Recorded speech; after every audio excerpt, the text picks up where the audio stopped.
What are sexual rights? If you are like me, you have probably heard of civil rights and human rights, but never about sexual rights. Coined by Planned Parenthood, this new terminology is critical to understand due to the fundamental shift it creates in our public education system. If sexual rights are elevated to the status of human rights, then they are due to every person, regardless of age, and must be taught to young people in school. But where do these supposed rights come from? The state or our Creator, as described in the Declaration of Independence? Both the phrase and its definition were coined by the International Planned Parenthood Federation in a document titled Sexual Rights, an IPPF Declaration, which was formally adopted by that organization in May 2008.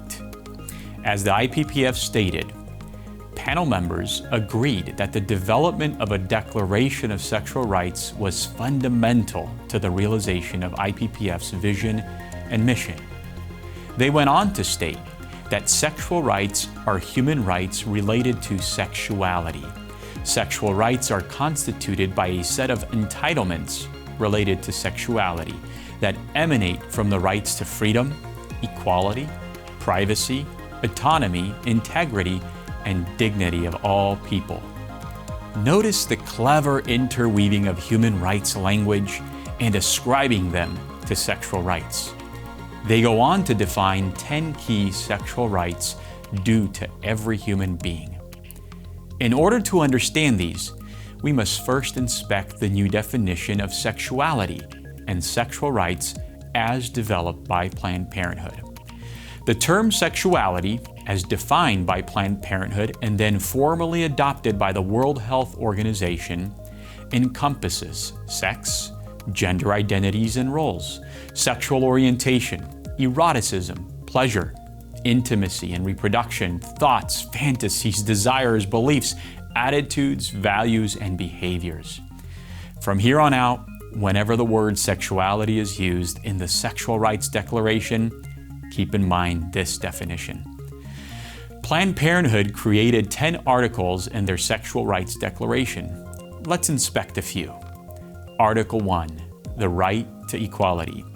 Two key elements of this article are the right to equality based on the new definition of sexuality and also a new notion that human rights come from the state, not endowed by our Creator as per the Declaration of Independence. All human beings are born free and equal in dignity and rights and must enjoy the equal protection of the law against discrimination based on their sexuality, sex, or gender. All persons must be ensured an environment where everyone enjoys and has equal access to full rights afforded by the state. Article 3, right to life, liberty, security of the person, and bodily integrity. Embedded in this right is the right to work, also known as prostitution. No person's sexual choices, practices, or expressions, including real or imputed practices of sex work, can justify excuse or mitigate punishment for violence, abuse, and harassment. Planned Parenthood even celebrates the right to sex work via a Twitter post where they say sex work as real work, and we support sex workers' rights. Article 5, right to personal autonomy. This includes the right to pleasure, as noted, to seek to experience their full sexual potential and pleasure with due regard to the rights of others and to the evolving capacity of children. The right to consent means that all persons are free to exercise autonomous and relational sexual practices.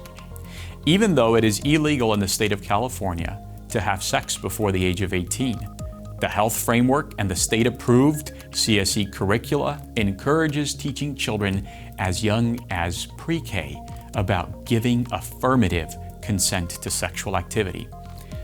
Students gain knowledge about these issues as well as related topics such as affirmative consent, relationship violence, bullying, sexual harassment, and media influences. This learning can begin as early as TK and kindergarten. Article 7, Right to Health. The right to reproductive health care, also known as abortion. All persons shall have the right and means to access or refuse reproductive health technologies, services, or medical interventions on an equal basis with others without discrimination. Age-based restrictions to this entitlement must meet the requirements of non-discrimination and the principle of the evolving capacity of the child. In support, the state of California passed the Confidential Health Information Act that is referenced in the health framework for 9th through 12th graders, educating them on their right to get an abortion without parental consent or knowledge. The right to sex change surgeries. Access to sexual health care for prevention, diagnosis, and treatment of all sexual concerns, problems, and disorders. Article 8, the right to education. The right to education is specifically targeted at comprehensive sexuality education. All persons, without discrimination, have the right to education and information generally, and to comprehensive sexuality education specifically. With this spirit of fighting for human rights, Planned Parenthood led the charge in California to pass AB 329, also known as the California Healthy Youth Act, in 2015, which mandated comprehensive sexuality education for 7th through 12th grades and allowed it from pre-K through 6th. Article 9, the right to plan a family. Embedded in this right is to recognize the diversity of family forms as including those not defined by descent or marriage.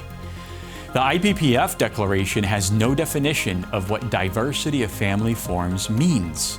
But since its publication in 2008, Planned Parenthood has given its full support of polyamorous relationships as part of the development of the health framework in California, where 7th and 8th graders are taught some students may be non-monogamous, and the term partners may also be used to be more inclusive. Not surprisingly, the American Psychological Association started a consensual non-monogamy task force in April 2020 to reduce the stigma of this segment of the marginalized population. Of greater concern is the principle woven throughout the Declaration with regards to children. Principle 2 of 7 states, the rights and protections guaranteed to people under age 18 differ from those of adults and must take into account the evolving capacities of the individual child to exercise rights on his or her own behalf. 6 of the 10 sexual declarations contain this verbiage, evolving capacity of the child. What any reasonable person would think this means is not what it actually means according to Planned Parenthood. One thing's for certain, nothing good will come from defining sexual rights as human rights made applicable to children. Planned Parenthood's definition of sexuality and its influence on sexual rights will have grave ramifications for our children and parental rights alike. It already is. It's time we take a stand strong together and resist this tyranny. I'm George Roska for Protect Our Kids.